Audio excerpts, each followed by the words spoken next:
రైతులను సీఎం రేవంత్ రెడ్డి రోడ్డున పడేశారని మాజీ మంత్రి హరీష్ రావు ఆవేదన వ్యక్తం చేశారు.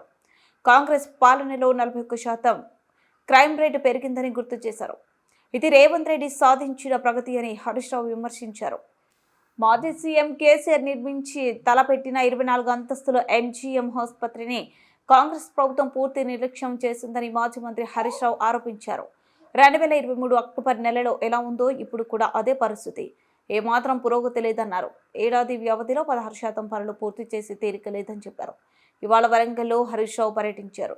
పలు కార్యక్రమాల్లో పాల్గొని మాట్లాడారు. కేసీఆర్ ఉనికి లేకుండా చేస్తానంటున్న రేవంత్ రెడ్డి ఆసుపత్రి నిర్మాణాన్ని ఆపారని మండిపడ్డారు. కూడా పని చేయకుండా ఈ వరంగల్ జిల్లా అభివృద్ధిని వెనక్కి నెడతా ఉన్నారు. వరంగల్ ప్రజలకు సేవలు అందకుండా చేస్తూ ఉన్నారు. నేనైతే రోజు మీరు మా పత్రికలు, మా జర్నలిస్టులు, మా టీవీలు రాస్తున్న వార్తలు చూస్తున్నా. ఎంజీఎంలో ఫైర్ యాక్సిడెంట్లు కావచ్చు, ఎంజీఎంలో కరెంటు పోవడం కావచ్చు, జనరేటర్లు పనిచేయకపోవడం కావచ్చు, ఎక్స్రే మిషన్లు పనిచేయకపోవడం కావచ్చు, కుక్కలు కొరకడం కావచ్చు. రోజు ఎంజీఎం గురించి ఏదో ఒక నెగిటివ్ వార్త వస్తుంది.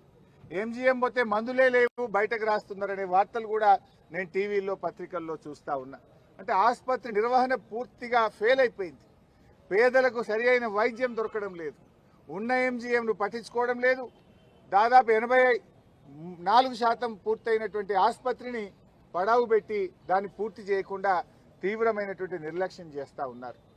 ఆ రోజు ఈ 24 ఫ్లోర్స్తోని ఇంత గొప్ప టవరు వరంగల్ నగరానికే ఒక ఐకానిక్గా ముఖ్యమంత్రి గారు కేసీఆర్ గారు రూపకల్పన చేశారు.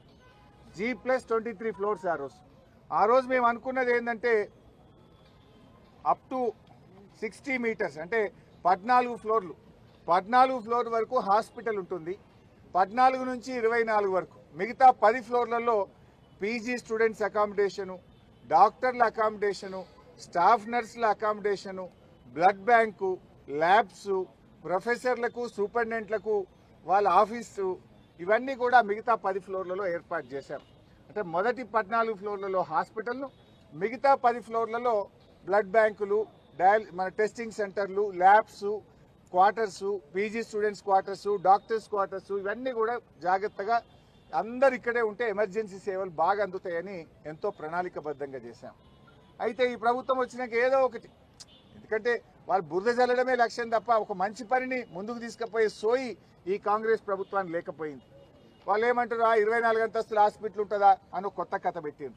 వాస్తవానికి మనం ప్లాన్ చేసింది G+13 వరకే హాస్పిటల్, పైనంతా కూడా ల్యాబ్స్, లైబ్రరీలు, స్టూడెంట్స్ హాస్టల్స్ అన్నీ కూడా అందులో ఏర్పాటు చేశాం. మరి జైపూర్లో మొన్నటిదాకా కాంగ్రెస్ గవర్నమెంటే ఉండే, అశోక్ గెహ్లాట్ అని కాంగ్రెస్ ముఖ్యమంత్రి ఉండే. జైపూర్లో 110 మీటర్ల ఎత్తున 24 అంతస్తులతో జైపూర్లో ఇదే కాంగ్రెస్ గవర్నమెంట్ అక్కడ హాస్పిటల్ కడతా ఉంది. ఇప్పుడు అక్కడ కూడా గవర్నమెంట్ మారింది, కానీ అక్కడ వచ్చిన BJP government as it is ఆసుపత్రిని పూర్తి చేస్తూ ఉంది. మన హాస్పిటల్ హైట్ ఏమో 91 మీటర్లు, ఇది 91 మీటర్స్. కానీ